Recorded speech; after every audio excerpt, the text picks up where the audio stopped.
Hey, it's Jennifer back with you from 918 Nation, and today we are sitting down with music sensation, member of House of Pain, turned executive director for the Outsiders Museum, Danny Boy O'Connor. How are you? I'm good. Better now that we're here. We're warmed up a little bit. It's a little bit chilly Nest outside. in the candle factory. That's right, in this beautiful candle factory, and they were so gracious to let us have a sit down in here today. Thanks, guys.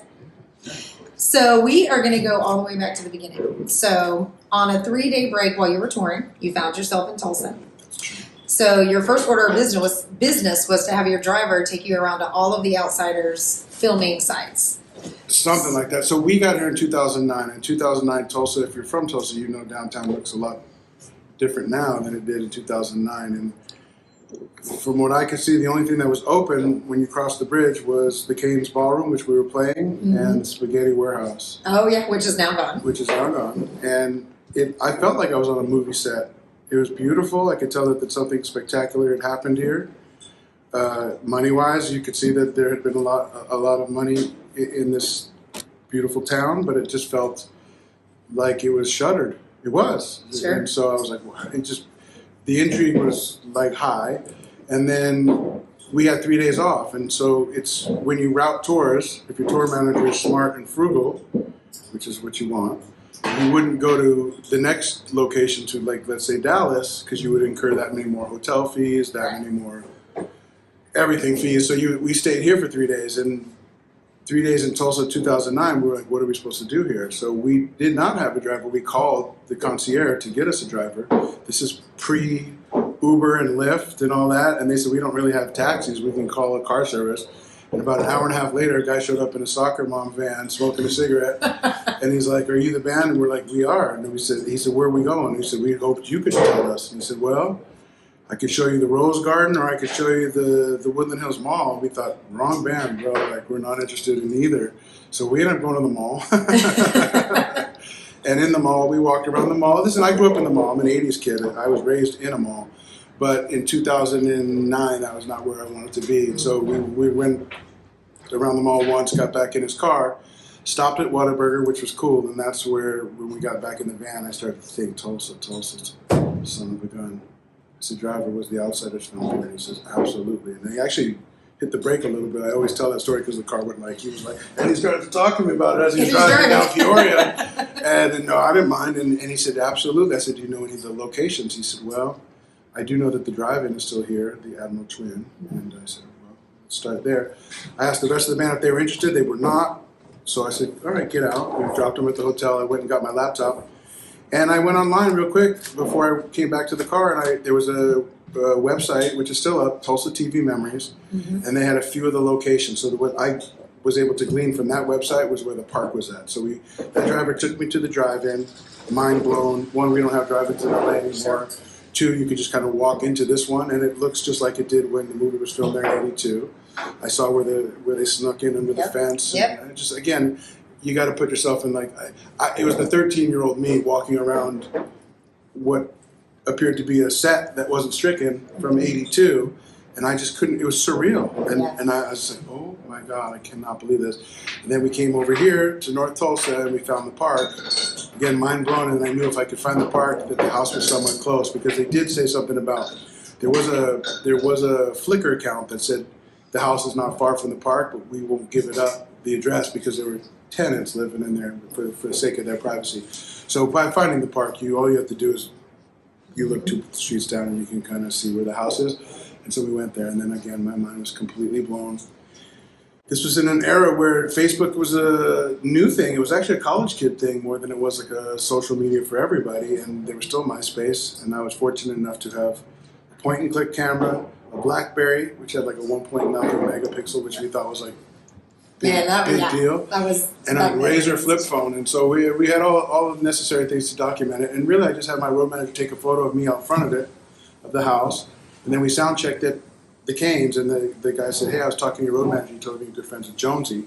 And I said, yeah, Jonesy's my buddy, because the Sex Pistols played here in '78. And on their way out, Sid Vicious punched a hole in our green room wall. We've now framed that. And Jonesy is Steve Jones from the Sex Pistols, who's my buddy. And so I took a photo, an obligatory like pose in front of the hole in the wall. And then I posted these to Facebook, and literally my phone was sliding on on the table all day long from the vibration because everybody was like, minds were blown from both locations, but in particular the Outsider's house. People were like, I work on the Warner Brothers lot for 20 years. I didn't know we still had the house, and then now you don't. It's in Tulsa. People were confused about what a Tulsa was, or where Tulsa was, and some people obviously knew. And I just realized I was onto something, and so I used that tour bus for the rest of the tour as my time machine. I was sober, a few years at that point. I was highly caffeinated, as always. As and we I are. just bought a nice point-and-click Leica camera. And so I thought, you know what? And I got to tell you this. The technology was we were finally at a point where this was the first tour I had been on in a decade. Let me start there.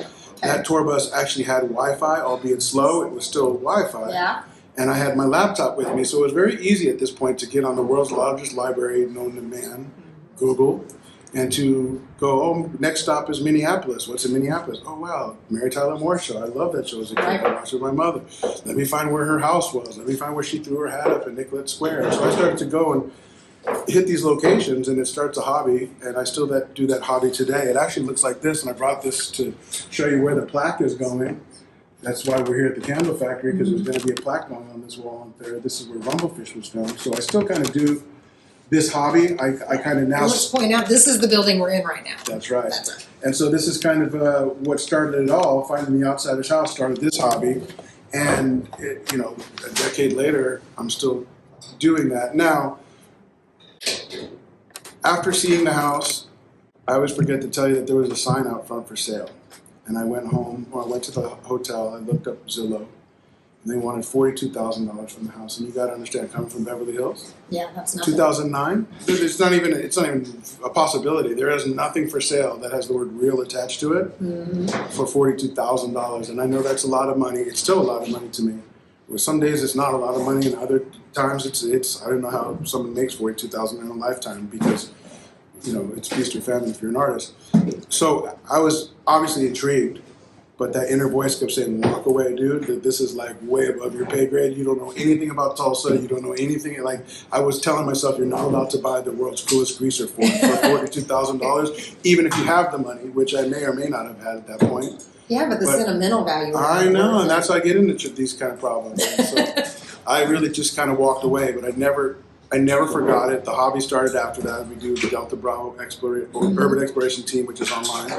And for the next 5 years, I started to do this full time. I just was, again, the technology, it was like all the things lined up at the right time, between your smartphone, me having some free time, and me having the impetus to want to see all of the things that I grew up on. I mean, as Americans, we were raised by television and movies. Right. I mean, Fonzie was the first greaser that I ever seen. Sha Na Na was the early, and that was always like the American cool stuff. But I was raised like everybody else. I'm 53 tomorrow.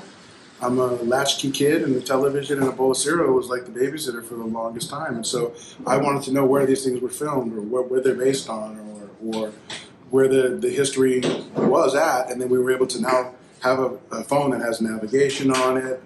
You have your own stations. I mean, we can Twitter and Facebook and Instagram and a million other apps. It's the first time in human history that we all have the ability to publish and produce content without having to find a partner. And so I took advantage of that. And for me, it was just tying all of these loose ends together of like the inquisitive mind that is like, where is this from? Where was this started? And so it starts with the Outsider's house, and then it comes full circle. For the next 5 years, I toured the U.S. on my own in an unmarked cop car that I bought in Los Angeles for $4,000. I still drive it today. It's the greatest car I've ever bought for many reasons, but it's the greatest urban exploring car you could ever buy. And I kept coming back to Tulsa. Just every road trip across the U.S. would always mean a pilgrimage back to where it all started, and that was that house. And by year 5, I started to notice that Habitat for Humanity was coming through there, and they were tearing out all of the old houses and putting new houses. Awesome. The problem with that is that did they know that this was a historic national treasure, and did they care? And that question, I didn't know who had the answer, and then my head kept saying, like, why doesn't somebody do something about this? Like, someone should buy this and turn this into a museum. And then that voice said, one day it said, why don't you do it? Let me begin. I came to win, battle me, that's a sin. I won't ever slack up, punk, you better back up. Try and play the role and you're the whole crew will act up.